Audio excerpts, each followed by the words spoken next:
Hi everyone. In the book of Proverbs, as we continue, we look at chapter 1, verse 10.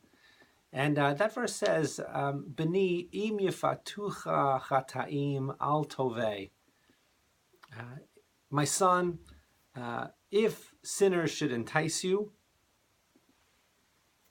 don't allow yourself to be enticed.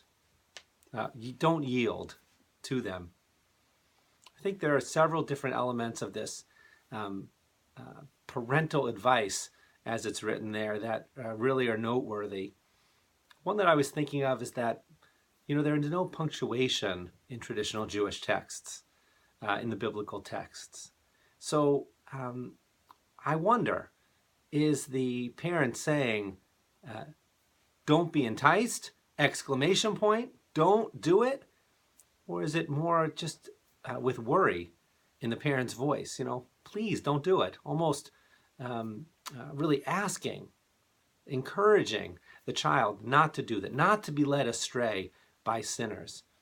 I think as parents, we know both of those voices, and the lack of punctuation actually allows us to consider how the author of Mishlei is really speaking.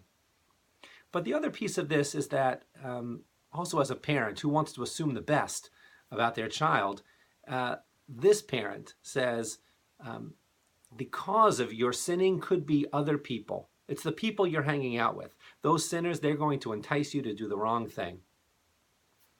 And that is sometimes true. Sometimes it is our peers, whether we are teens or young adults or even fully grown, even though we often focus on peer pressure as it relates to younger people. But even fully grown adults know we sometimes are led astray by our peers.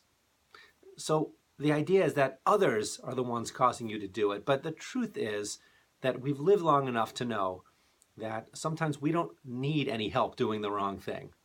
Sometimes, for whatever psychological reason, we go looking for trouble. We go looking to do the wrong thing, and we get ourselves in trouble. Other times, it's not just the act of acting out that entices us. Sometimes it's actually an object, something that we think will be beneficial to us, and what's standing between us and that thing is a bad act, is a sin, is a crime.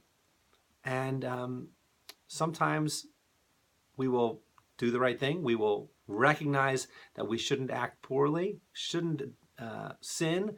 Other times we will push that aside and we will act for our own sake, knowing that what we're doing is wrong, but rationalizing it to ourselves.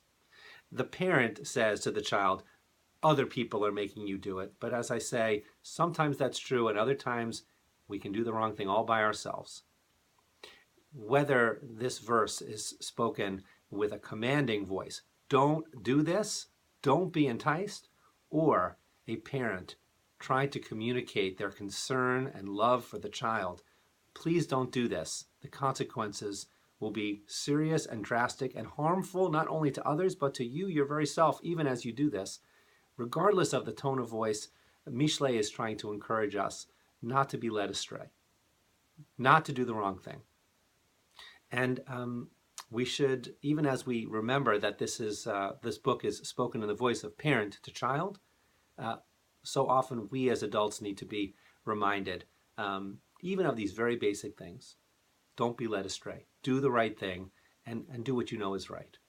And this should be sort of right in front of our eyes as we walk through our day by day, and week by week. I hope that you'll have an opportunity to come and also hear the Torah reading this coming Shabbat. This Shabbat is Parshat Mishpatim, and I hope you have a Shabbat Shalom.